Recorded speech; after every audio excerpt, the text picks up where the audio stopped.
අපි අද කතා කරන්න හිතුවේ මේ සමාජයේ කතා බහට ලක්වන චරිත හැටියට ගත්තම අපේ භික්ෂූන් වහන්සේ කරලියේ සිටිනවා.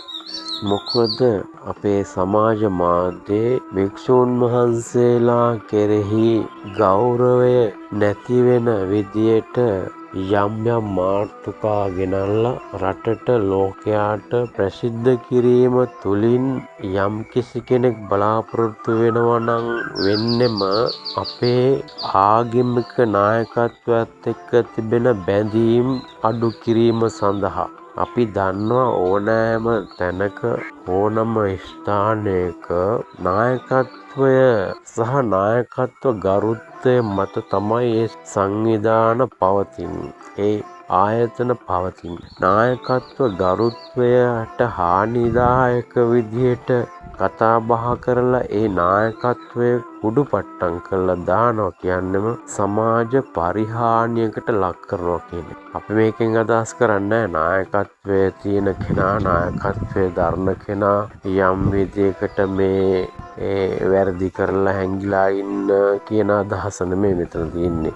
විශේෂයෙන් අපේ භික්ෂූන් වහන්සේලාගෙන් සිදුවෙන යම් යම් ක්‍රියාදාමයන් සමාජයට දැවැන්ත විදියට උලුප්පලා මේ සමාජයේ භික්ෂූන් වහන්සේට තියෙන ගරුත්වය නම් හානියට ලක් කරන්නේ ඒ වෙනුවෙන් නම් ඔබ වැඩ කටයුතු කරන්නේ ඔබට අපට කියන්න තියෙන්නේ ඒ වැඩේ කරන්නට එපා. ඔබට යම් විදියකින් භික්ෂූන් වහන්සේලා සමග යම් නෝක්කාඩුවක් හෝ යම්කිසි තරහක් තිබෙනවා නම් ඒ ක්‍රියාවලියට සම්බන්ධ වෙච්ච භික්ෂූන් වහන්සේලා සමග ඔබ ඍජුව මැදිහත් වෙලා කතා බහ කරලා ඔබගේ ගැටලුව විසඳ ගන්න.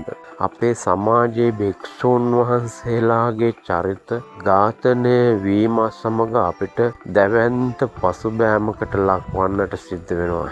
එකක් තමයි අපි ආගමික නායකත්වයේ කෙරේ තිබෙන ගරුත්වය බැඳීම අඩුවීම සමග අපේ සමාජය යම් තැනකට එකතු කරගන්න බැරි කමක් පවතිනවා. ඒ නිසා අපි දැනගන්නට ඕන භික්ෂූන් වහන්සේලා හැමෝම රහතන් වහන්සේලා නොව සෝවාන් සකදාගාමි අනාගාමි ඵලයන්ට පත්වෙච්ච භික්ෂූන් වහන්සේලා නොව ඇතැම් භික්ෂූන් වහන්සේලා මේ ශාසනය ආරක්ෂා කර ගැනීම පිණිස ඉදිරිපත් වෙලා පැවිද්ද ලබාගෙන සිටිනවා. තවත් ස්වාමීන් වහන්සේලා ගේදොර අම්මා තාත්තගේ අඩුපාඩුකම් නිසා ජීවිතේ යම් තාක් දුරට අධ්‍යාපනය ලැබලා සේවයක් කරනවා කියලා පැවිදි වෙච්ච භික්ෂුන් වහන්සේලා සහ පැවිදි කරපු පුංචි සාමණේර ස්වාමීන් වහන්සේලා ඉන්නවා.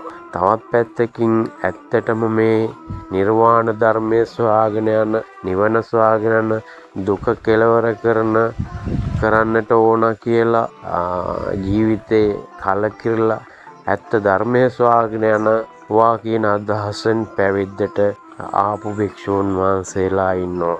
ඉතින් මේ අතරින් යම්කිසි භික්ෂූන් වහන්සේ නමක් තමයි කවදා හරි දවසක අපේ නිර්මල ධර්මයේ දේශනා කරන්නත් පහළ වෙන්නේ. ඉතින් ඒ යුගයට ඒ කාලෙට අදිෂ්ඨාන කරපු භික්ෂූන් වහන්සේලා තමයි ඒ වකවානුවල ඉදිරිපත් වෙලා මේ නිර්මල ධර්මයේ දේශනා කරන්න ඉදිරිපත් වෙන්නේ. ඉතින් අපිට අංග සම්පූර්ණ චරිත භික්ෂූන් වහන්සේලාගෙන් බලාපොරොත්තු වෙන්න බැරි වුණත් අපි ඉවසා දරාගෙන උන්වහන්සේලාගේ යම් වැරදි අඩුපාඩුවක් දැක්කොත් ඒ දායකකාර ආදී සභාවන් ඉන්නවා. ඒ සභාවන් තුල ඒ කතිකාවක් ඇති කරගෙන විනය කර්ම ඒ කටයුතු එතනින් කරලා අවසන් කරා නම් එය හොඳටම ප්‍රමාණවත්. එහෙම නැත්නම් මේ සමාජයට භික්ෂූන් වහන්සේ කෙරෙහි ඇති ගෞරවය අගෞරවයක් බවට පත් වෙන්න කටයුතු කරන සමාජ මාධ්‍ය දැන් අපි බොහෝමයක් දැකලා තිබෙනවා. ඉතින් සමාජයෙන්ුත් අපි යම් කිසි ඉල්ලීමක් කරනවා මේ රට මෙච්චර කල් ආරක්ෂා කරේ මේ කහ චීවරය කියන එක අමතක කරන්නට එපා. අපේ බුද්ධ ශාසනය පවතින යම් තාක් දුරට පවතිනවද ඒ පවතින තාක්කල් තමයි මේ ලංකාද්වීපය ආරක්ෂා වෙන්නේ. හොඳට කවුරුත් මතක තබා ගන්නට ඕන මේක ශ්‍රී ලංකාව, මේක ලංකාව. එනිසා මේ ලංකාව කියන භූතලේ කවුරුත් නොදන්න සිදුවීම් සිදුවෙන භූතලයක්. එනිසා මේ භූතලේ පැවැත්මම තියෙන්නේ බුද්ධ ශාසනයත් එක්ක. ඒ කියන්නේ බුද්ධ ශාසනයෙන් තොර පැවැත්මක් මේ භූතලයට නැහැ. අපි කවුරුත් එක තේරුම් ගන්නට ඕන.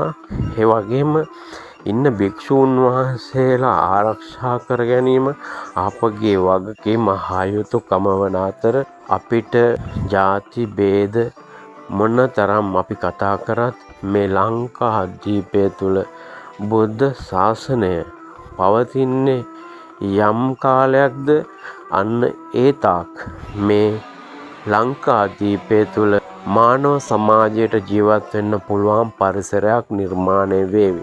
බුද්ධ ශාසනය අතුරුදහන් කරවීමට ඇතමුන් කටයුතු කළත් බුද්ධ ශාසනය කිසි දවසක අතුරුදහන් නොවන බවත් මතක තියාගෙන මේ නිර්මල දහම කලකට උඩ එනවා, කලකට යට යනවා. ඒක තමයි ලෝක සත්‍යතාවය. ඒක තමයි ධර්මතාවය. ඒ නිසා අපි හැමෝටම කියන්න කැමතියි බුද්ධ පුත්‍රයන් වහන්සේලාට අගෞරව කරන්නට එපා. භික්ෂූන් වහන්සේලාගේ ගරුත්වයට හානි වෙන විදිය වැඩ කටයුතු සංවිධානය කරන්නට එපා. ඒ අදාළ විහාරස්ථානයක එවැනි භික්ෂූන් වහන්සේ නමකගේ යම් වරදක් ඔබ දුටුවොත් ඔබ එම භික්ෂූන් වහන්සේ සමගත් විහාරාධිපති සමගත් කතා බහ කරලා එම ගැටලු එතන විසඳලා ඒක එතනින් අවසන් කරන්න කියන එක තමයි අපි ඔබ සෑම දෙනාගෙම රටේ පුරවැසියන්ගෙන් අපි ඉල්ලා සිටින්නේ. තවද මේ ලෝකයේ සමහරු කල්පනා කරනවා මේ ලංකාද්වීපය ශ්‍රී ලංකාව යටත් කරගන්න පුළුවන්, යටත් කරගන්න ඕන.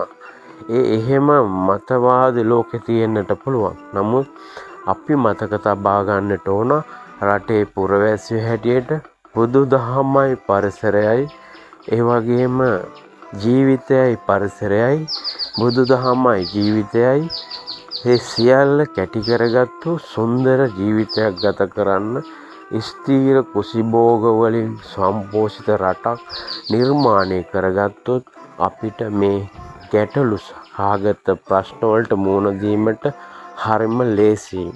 ආධ්‍යාත්මික බලයක් තිබෙන මේ භූමිය කිසිවෙකුටත් යටත් කරගන්න බැරි බව කවුරුත් දැනගන්නට අවශ්‍යයි. කවුරු හරි එහෙම හිතනවා නම් ඒක විහිළුවක් විතරක් වන බව ඔහුගේ පුස් අධිෂ්ඨානයක් බවත් අපි දැනගත යුතුයි. අන්න ඒ නිසා භික්ෂූන් වහන්සේලාගේ ගෞරවය භික්ෂුන් වහන්සේලාට ආරක්ෂා කරලා තියලා ඔබගේ ඒ ගරුත්වය ඔබත් ආරක්ෂා කරගෙන සිතින් කයින් වචනයෙන් සිදුවෙන අකුසල් දුරු කරගෙන මේ සමාජයටත් මේ රටටත් අනාගත පරපුරටත් සාර්ථක ජීවිතයක් ගත කිරීම සඳහා වැඩ කටයුතු කරන මෙන් අපි ඔබ සැමගින් ඉතා කාරුණිකව ඉල්ලා සිටිනවා. ඒ නිසා ඔබ සැමට ඒ පිළිබඳ සිතන්න ශක්තිය, ධෛර්යය, වාසනාව ලැබේවායි කියා ප්‍රාර්ථනා කරන අතර ඔබ සැමට තෙරුවන් සරණයි. සියලු දෙවි රැකවරණයි. සංසාදී YouTube channel.